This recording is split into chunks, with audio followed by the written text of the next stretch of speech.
Because confidence is not it's not just like a thing and you found confidence and then you've closed. It's a muscle. You keep training the muscle, you keep training the muscle, keep training the muscle, and understand what you need for that confidence. But at the end of the day, we don't find confidence. You don't become confident. You practice it every single day. Yeah. I love that.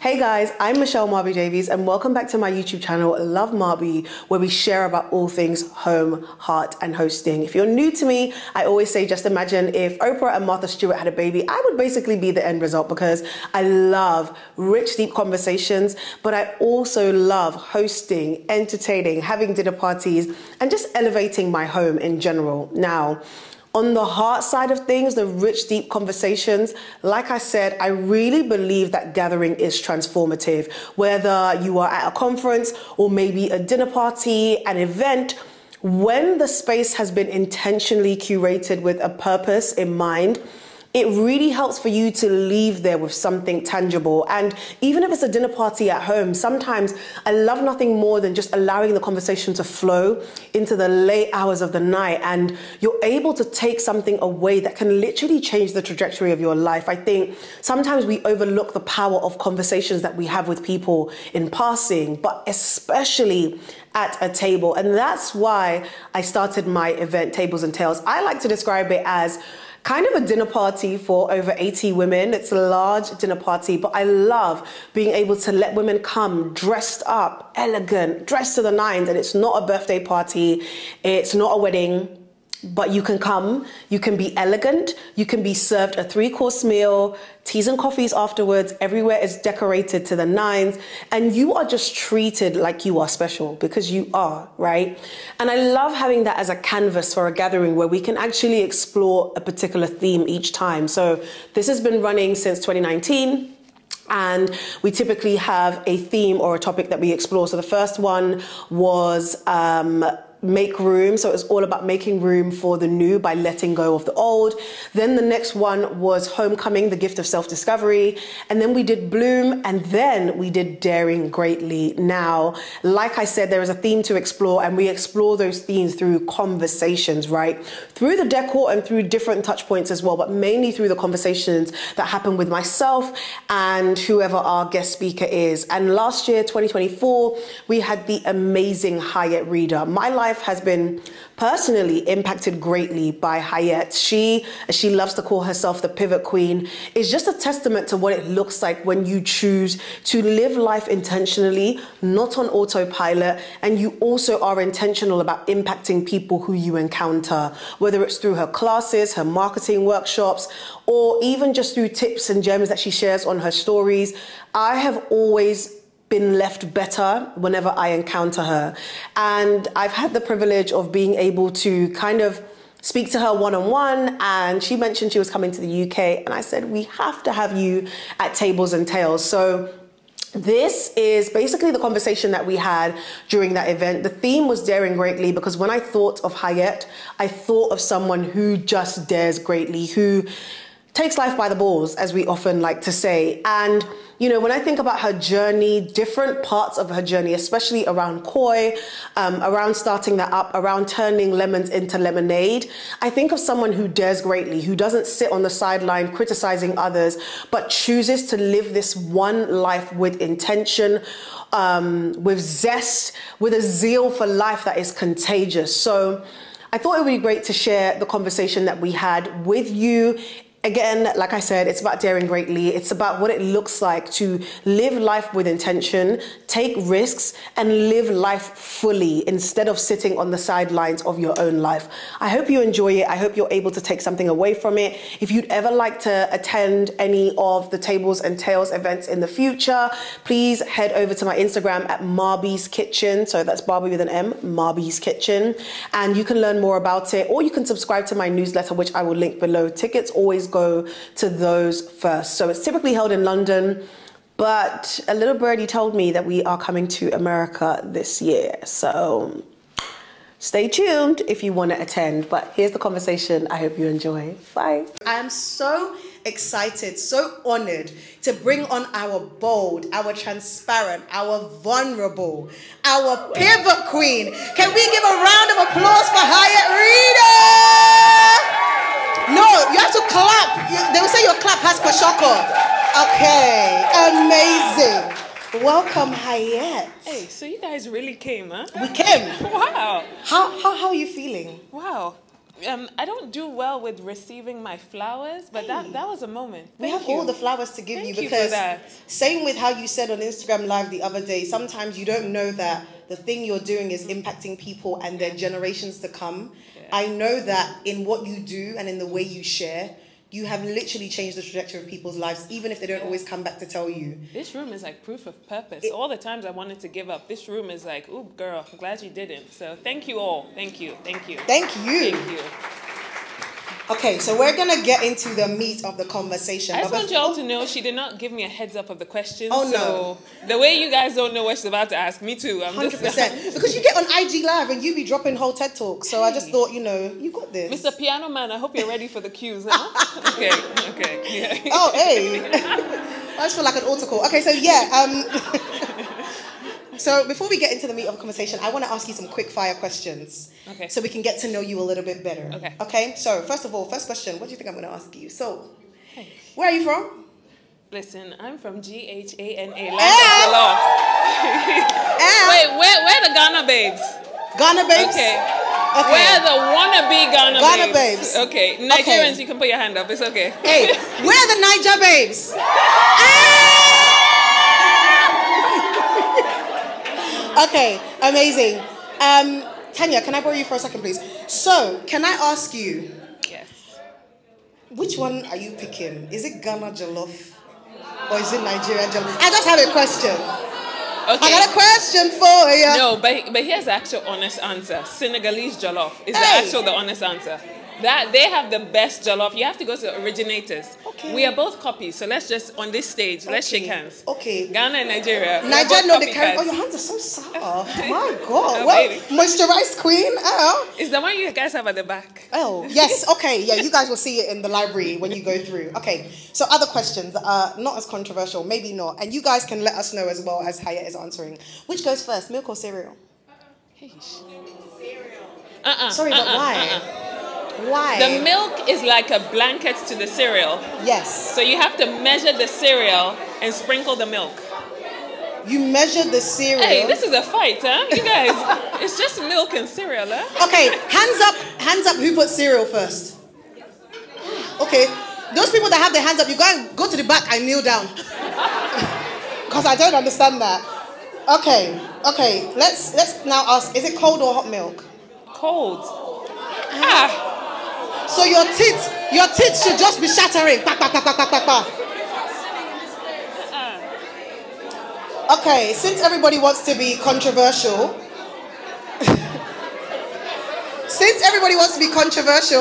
what do they say? One house, please. Can we ask the next one? As in, they're fighting. When do you feel your best self? Spring, summer, or autumn, winter? Okay, I have a follow-up question. What country am I in? America. Summer. Really? Yeah. You don't like the winter in Chicago where your teeth are? That one you go to Ghana, baby. Okay. We believe it. Okay. Are you firm or soft plantain?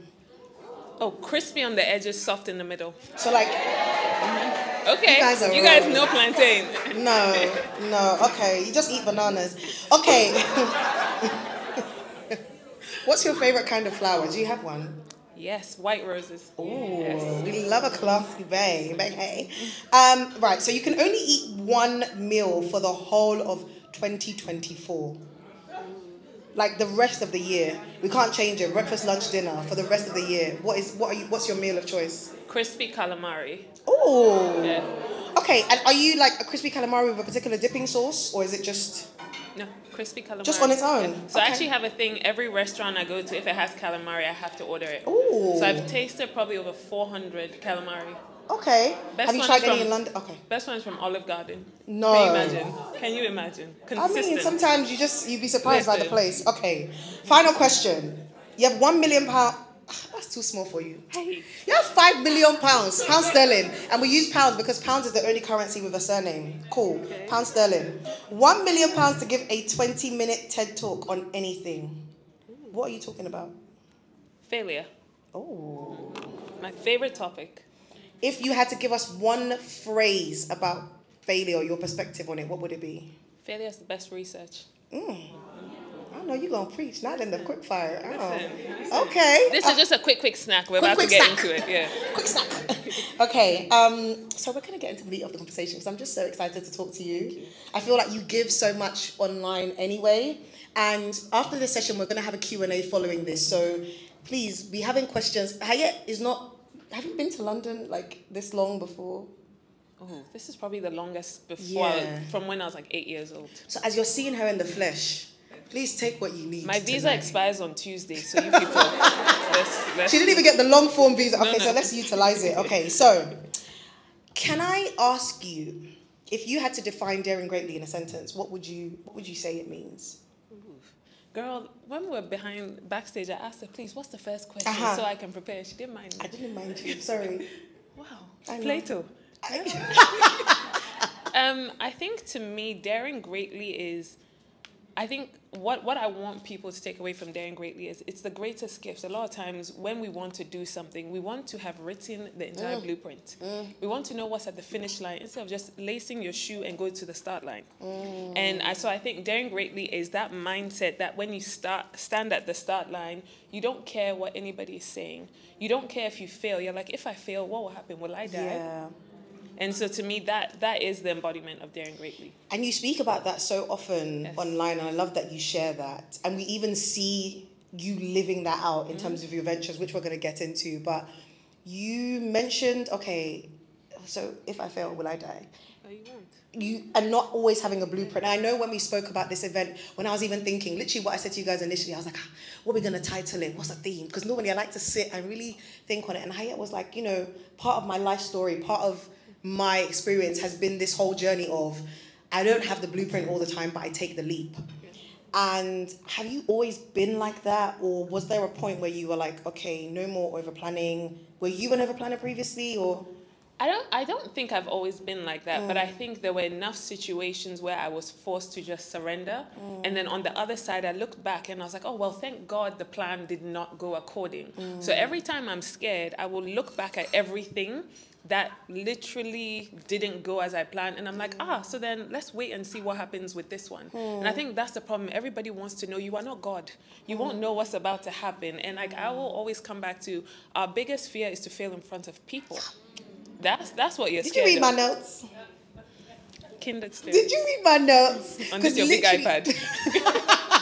See, I wouldn't even be able to read it if I was sitting where you were because I don't have my glasses. But you're so right. Pulumi, who isn't here tonight, Pulumi Nubi, those of us that know her as Kins. Okay, I never.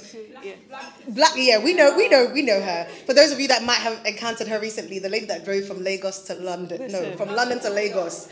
Right. I've never prayed for somebody daily. Every time I see her up there, I'll be like, babe, are you sure?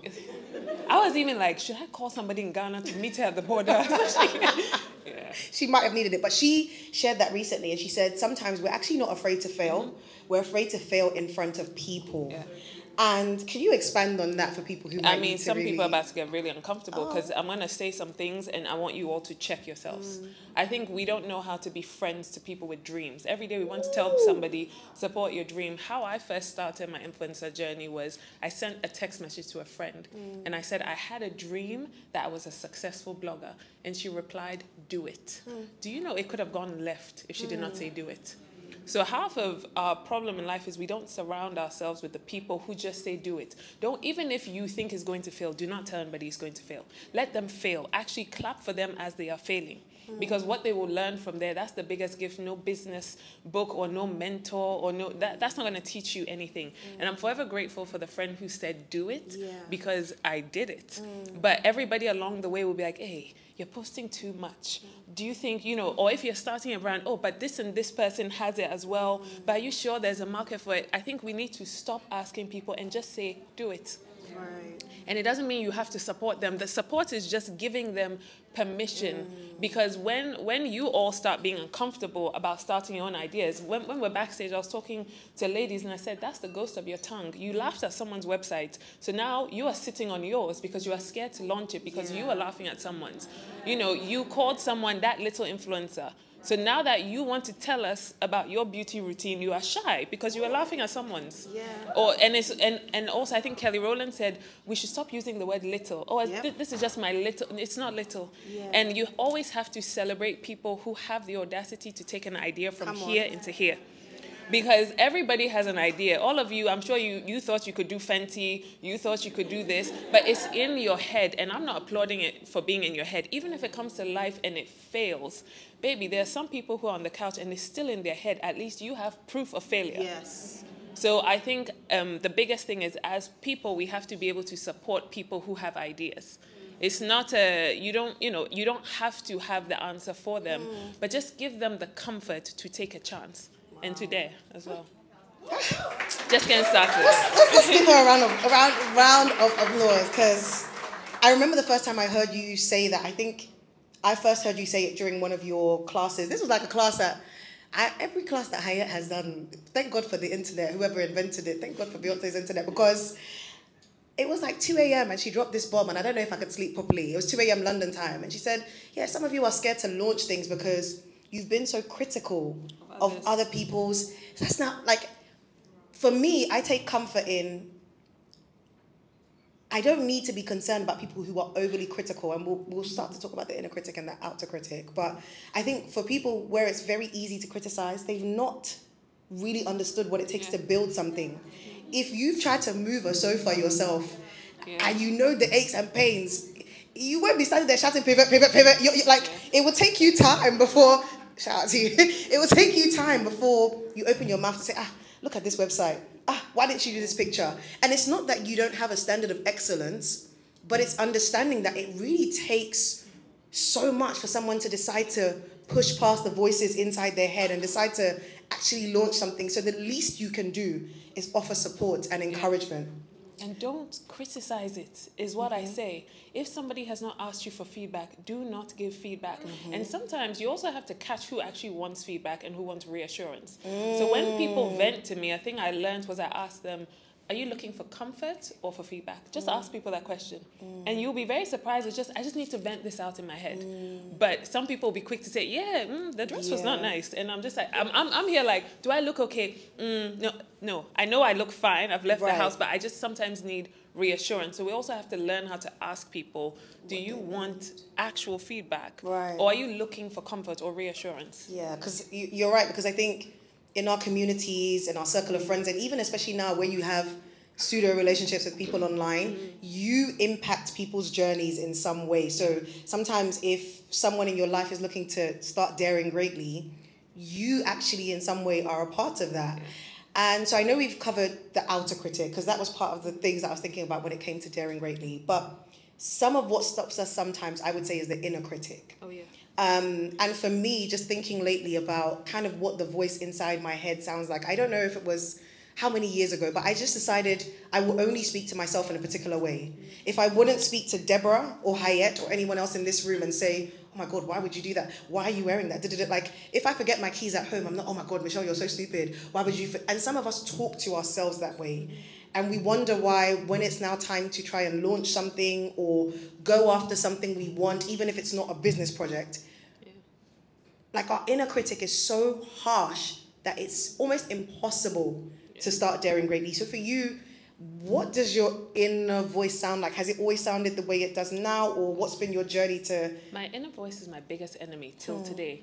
You have to understand that I still tell myself, hey, relax, don't do that. But it's sort of some days I have to decide who gets to win. But I think people think I have it all together. No, even like, you know, even coming here, when I was doing the walkthrough of the room, I kept asking Michelle, are you sure people are going to come? And it's like, I still doubt myself every single day. Sometimes I'm like, the ball is going to drop. You know, everything is going to fail. And sometimes I'm like, young lady, shut up.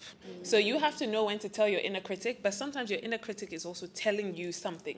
Right. You know, you have to listen to that sometimes, but your whole life journey is about deciding when to listen to the inner critic and when to tell it, you're safe, it's okay. It's okay. And I love that you said that, because to me it sounds like it's a continuous thing. It's not, oh, I've launched several businesses, so now that voice inside is just, oh, I've mastered it, it's fine. It's even worse. Yeah. For you, what are practical tips in terms of, I know you said sometimes you have to talk back to, but what does that look like for someone who is maybe just at the very beginning and doesn't know how to navigate that? You know, I talk to myself in the mirror. I do the whole "you are Hayet Rida," like, you know, like it's very like talk your shit kind of thing. And sometimes to get the inner voice to be quiet, the outer one has to be loud.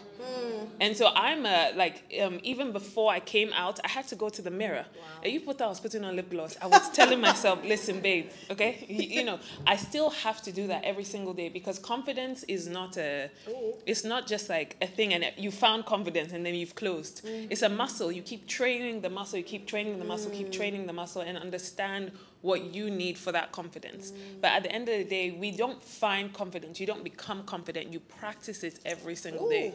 Yeah. I love that. I absolutely love that, because like I said at the beginning, I think sometimes we think confidence is something that is inbuilt. I can't remember who did the TED Talk. I think it was a basketball coach of some sort.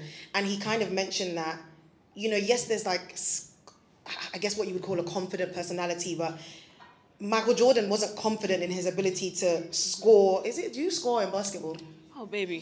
Sorry, is it? I know scoring is football, but yeah. Shy, you understand what I'm saying? Yeah. He wasn't confident in his ability to score based on a feeling. He was confident because he practiced and he knows he is capable of delivering. And Myleik says this often, like some of us are waiting to feel confident before we venture out, but the only way to build confidence is to do things. So you keep doing it, you keep repeating it, and you develop confidence. It's not, I feel confident today, so I'm going to show up. I don't feel confident tomorrow.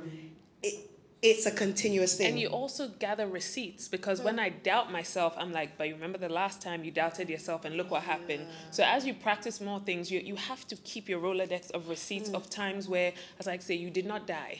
Right. You did not die by trying. You did not die by failing. So every point in time, you go into that back pocket and you say, okay, we survived this one. Because when I get off this stage, I'm probably going to add this to my back pocket as well. Like, remember when you were nervous, it ended up working out anyway. So the next one, and you keep going and you keep going. But a lot of people are sitting down, like thinking, I need a guide. I need a mentor to make me more confident. You know, I need to interview somebody who's done it so I feel like I can, you know, inhale their confidence and stuff like that. And it's like, no, you actually have it. Stop looking for it and start actually just exercising that muscle of the confidence. And if you have the right people around you, you will also, like, you'll continue to build on that. I love that. Absolutely love that. I know. Go ahead, delete some numbers of the people who you know are not. I know you, someone, I can't remember where someone said you're the pivot queen. And I love that. I gave myself that title. I love it. Yeah, Every time I see it. Yes. Absolutely love it. Yes. Explain to us what you mean by being the pivot queen. Let me tell you, nothing will knock me off my horse. And I think that's my biggest gift in life. Is when something happens, I'm like, well, we move. I think we move is like the biggest thing. And when I look back at my entire sort of my whole journey, or the journey that a lot of you have been able to witness, I started businesses, I closed them down. And then I'm like, okay, on to the next one. Then I'll shut that one down. Doesn't work out, I'll go to the next one. And I think my biggest one was when more recently, I think a year ago or whatnot, when I had just opened my first retail store, I got laid off the next day. Like, I took time off work. Like, I took 2 days off work to open the store. And I never went back to work. That one will crumble someone. I literally called my publicist as soon as I got the email. I made 2 phone calls. I called my CFO and I said, hey, I don't have a job anymore. Then I called my publicist and I said, let's go. Wow. When I started Koi, it was because there was a brand that wanted to do a small collab. You know how influencers would do a small collab? And I said, please, I don't like your packaging, so I will do the packaging myself. They pulled out a couple of weeks before we were supposed to launch. And I said, well, I have packaging. I'm just going to start a small brand until the packaging runs out. And 2 years later, so what if I had crumbled? What if I didn't pivot? So I tell, the way Michael Jordan is confident, I know my ability to pivot is my biggest strength. Anything that happens, I'm like, okay, we're not going to sit in the emotion right now. We will build this plane as we fly. Even if I don't have all the tools, I will learn the tools, I will gain the tools, or I will surround myself with people who have the tools. Wow. And that is, let me tell you, when something goes wrong, let me tell you something, you have a split second. It's 5 seconds. If you do not pivot, the emotion of it will hit you. You know how when babies fall, and you don't look at them, they're fine. As soon as you look at them, they're crying. That's the same you have as an adult. when something goes wrong, you have a split second to say, I got this. If not, reality will hit. Fear, these are natural emotions. All the little hormone juices will start acting. Your brain will start reminding you fight or flight is going to hit you. So you have to say in that key moment, nothing's going to stop me. I'm going to pivot. So sometimes when things happen, I will literally say to myself, you are the pivot queen. That's right. Figure it out. Yeah. And so that's why I proudly, when you said that, please, I hype myself up. I say, yeah, I gave myself that title. And it's one that I wear very proudly. So when something goes wrong, or I love to encourage people of like, listen, you can be a pivot queen too. It's not something, I can't give you a blueprint because, you know, things have to happen to you. But to be a pivot queen, you have to welcome things to go wrong. Because you don't become a pivot queen if your life is perfect. Yeah. Something I've noticed about you as well is, even in just the way you were speaking now, like I gave myself that title. I feel like you, from the outside looking in, you don't wait for other people to either give you a title or give you permission or to define who you are. What led you to kind of to being that way? Like, have you always been that way? Or, yeah, what led you to that? Because I feel like sometimes we kind of wait for, okay, someone has to qualify me before I take the risk. I think it's two things. The first is I'm the youngest. Peak youngest energy.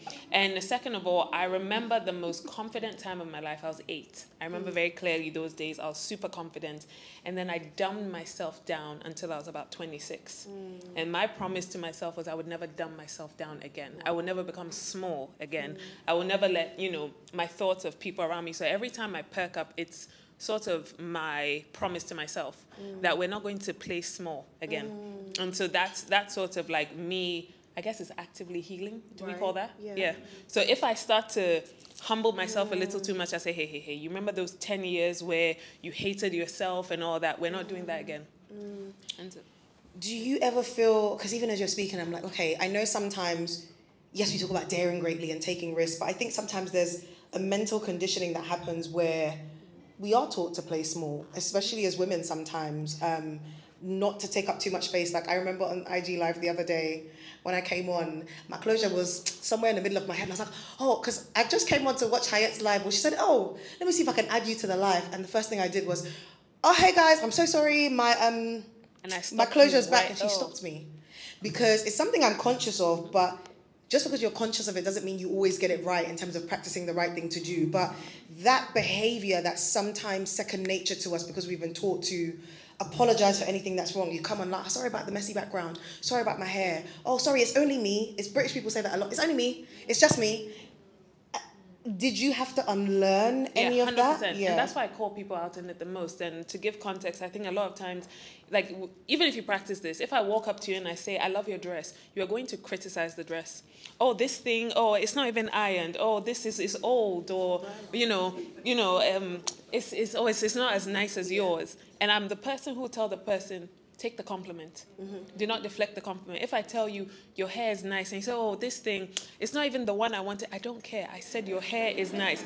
But if a boy comes tell us we're beautiful, oh, babe, then you'll be sick. But it's like, as women, we don't take compliments, or we come on and put the criticism first. How many people get on the live, excuse my messy hair, I didn't see it until you just said it, and now I can't unsee it.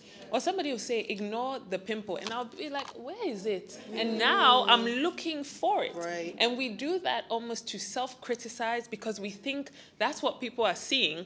So I'm going to say it so that you don't see it. Right. But it's sort of that same behavior is what manifests into we can't have the courage to do things. Yeah. Because we have taught ourselves, always speak badly to yourself. Right. And then when we're talking about business things, you say, oh, I just launched a little thing, then you'll be whispering. Yeah. Meanwhile, when Rihanna dropped lip liner, people were shouting online, but your thing, you're playing it small, you're just, no. I think it comes, a lot of our behaviors come from the things we do every single day. So take the compliment. It does not mean you're boastful. It does not mean you think actually you are the shit. So if you think you're the shit, that's fine as well.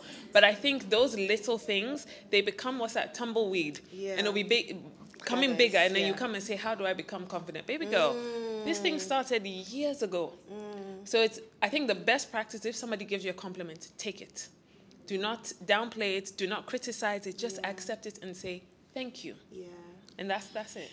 For some of you who maybe aren't familiar with Hayet, maybe you don't know that she has an extensive background in terms of a professional career. And I know sometimes with the content that we see online or anything to do with taking risks, progressing, whatever it is. It's sometimes there's a very entrepreneurial tone to it. And I just wanted to touch on maybe what it might look like when it comes to the 9 to 5, because I don't understand why 9 to 5s get so much hate. I'm not saying everybody's path is different, and sometimes it's seasonal. It's a season for this and maybe a season for entrepreneurship. But from your experience and maybe what you've seen in the workplace, what would you say around daring greatly when it comes to your professional life and maybe taking up more space? Like if someone wanted advice in that area, what would you kind of say? I mean, with my path, it was very different because how I rose up in my entire career was I just put myself in places where blessings found me. Oh. And it's not, some people like, I have a rep when I was working. Hayet will never go to a networking event. I don't socialize. I don't go to happy hours. I don't do any of that. But what I will do is work on a Saturday and stay till midnight. I will photocopy the papers for the president. I will get him coffee. Because you know why? I ended up in the room. Even if I was the person who did all the photocopying, I will end up in the room. And even if I'm not supposed to be in the room, I'm listening because I'm learning. I'm actively learning. Every time I'm bringing the paper, I'll be doing it slowly. And I'm hearing what's happening in the meeting. Or, you know, let's say how I got one of my biggest breaks in my career was because the head of the department got into a ski accident. But I had been in the room so many times, I knew his presentation like the back of my hand. And they put me in a room and I saved, and it was for KFC. So I was in the room with the global CEO of KFC, all these men in suits. And because I knew his presentation so well, because I had been around him every time he was rehearsing, I volunteered to help him rehearse. That's what launched my career. So there's nothing, like I can't give you a blueprint of this is what you do to rise. Just go and put yourself in places where lazy people don't go. So like, and also you can't be too proud. You know, people say, I don't want to be the intern that gets coffee. Sweetheart, do you want skimmed milk or 2%? I will get it for you. Or it's sort of like, sometimes just surround yourself and don't ask people for things. I'm not a person who ever asks somebody, can you mentor me? I will watch you. That's the mentorship. And that's why I promote that a lot. Yeah. I want to, you're going to the airport. Is there anything you need? You know, you're going to your car. I will take the luggage for you. Because that is where people will remember you for something.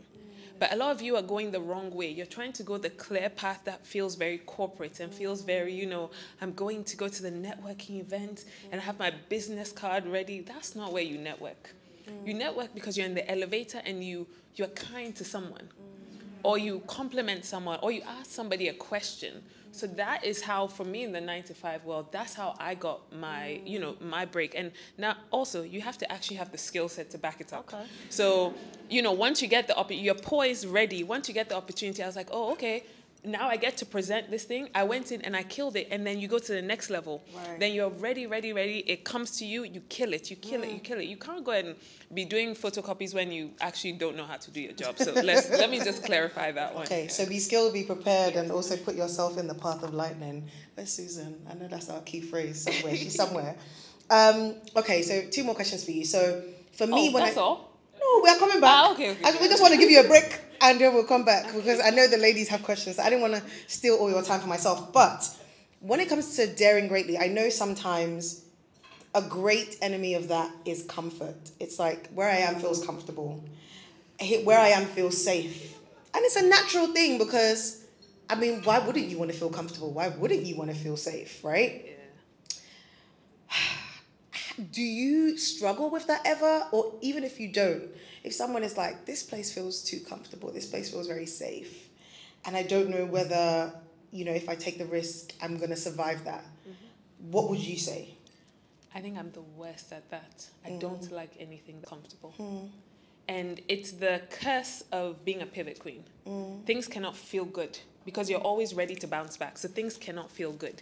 And I think the biggest promise I'm trying to make myself in my life is to rest. I don't do that well.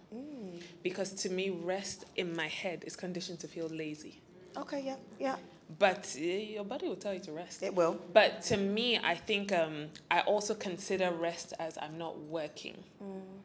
And so in all our vulnerability, I struggle with that even till today. Like, it's almost like a badge of honor. And I was working and I was doing, you know. So I have to find that balance of how can you be the hardest worker, the pivot queen, but still figure out what is taking care of yourself.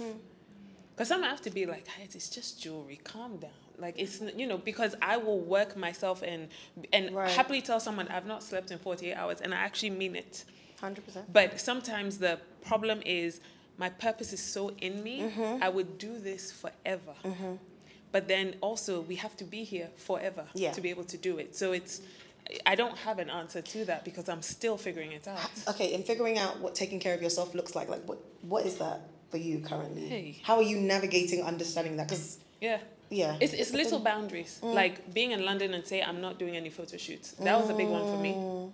Because usually, everywhere I fly, I need a photographer, I need a hair person. I'm gonna shoot 15, hours of content, and then I'm gonna make it look like I'm having fun when I'm just working and creating content that looks like I'm having fun. Right. So it's sort of like little things I'll say of like, hey, I'm not working, I'm not doing this. Sometimes people ask me questions, I'll say I'm off duty. Those are my little moments of saying this one is me. Telling myself, just be human for a second. Don't be all of the things. Okay, so I mean, like I said, I'm still navigating that one because I have people telling me we don't sleep, and I'm like, how will I sleep when my brain is thinking about? But also, can I just say something? Let's clarify this. I think we have to be careful of who's telling us to rest and who's telling us to slow down. Discern that in your own life, and just you figure out what that means for you. Why do we have to be careful? Because there's people who genuinely care about you. And then there's some people who are like, you're moving too fast. I need you to slow down, and they'll hide it behind a different word. Okay. So you review those phone numbers and text messages and decide who genuinely cares and who just needs to catch up. And I know a lot of, in my life, I'm able to discern who genuinely cares and, who wants you to slow down. So y'all will take that for what it's worth. I love that. Okay, something that I've heard you share about online, and I think we've had certain conversations here and there, is grief. And I know different people have had an experience of that in some way, whether it's loss of a loved one or loss of an expectation when it comes to how your life is supposed to be and look, whether that's based on your age, what you've been told you're supposed to have, or even maybe just a genuine expectation and a desire that you've had for yourself. I think sometimes it's hard to hope after experiencing grief or loss in some way. So for you, because it seems like you still are able to, what's the phrase, take life by the horns and still take risks. Did you encounter any loss of hope, like when it came to,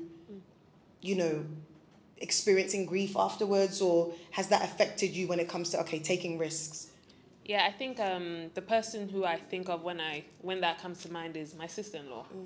And, for her, we knew we were going to lose her. So I cherish the conversations I had with her.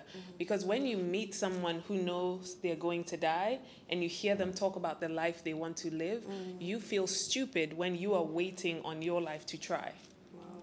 And that is like, that is something that will always keep me pivoting and keep me going because I have time. Or I seemingly have time. And until you see someone with no time, you don't realize how much time you have. So when I say things to you like, but did you die? I mean literally. But did you die? If your business failed, okay, then do it again. You have the ability to do it again. You have the gift that you get to see tomorrow to do it again. Everybody is here on a clock. The one guaranteed thing in this world is that we will all die. We don't know if we'll all be successful. We don't know if we're all going to, grow up, have kids, get married. We don't know any of that, but we know we will die. So who are you to say, I'm going to wait for, people love to put things on pause with these like monumental milestones. I will wait till I have less time. I'll wait till work is less busy. Okay, but a bus is going to, like if a bus hits you, how do you know work will slow down? So I'm always just like, as I will keep going until my time is done. And my favorite quote, I'm living by it this year, is when death finds you, I hope it finds you alive. Because a lot of us are dead walking. And then when death comes to us, it should have come earlier, honestly. But if you are living, I hope death finds you living. Right. Yeah, I wholeheartily agree with that. Okay, I know I said I had to. I'm going to avoid eye contact with coordinators. This is my final question. They can't see you. They can't see me. I can't see you. It's a visibility cloak. Final question.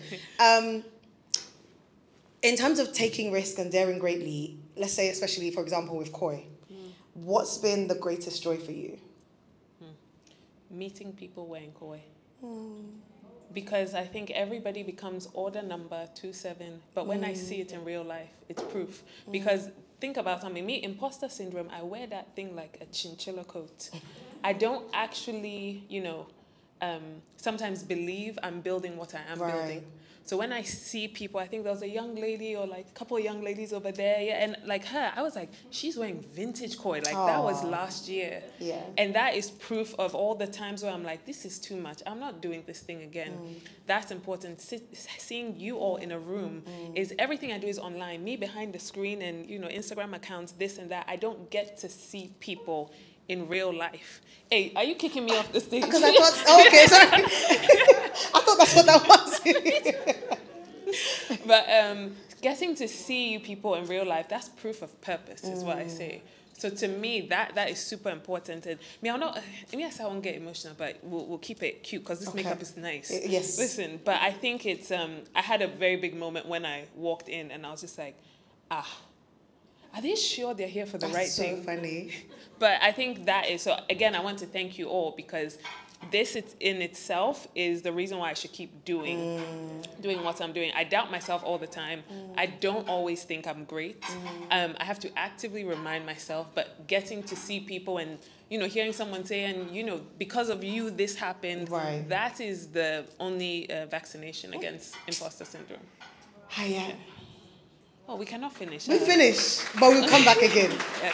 Thank you so much. Can we give a massive round of applause for Hayet?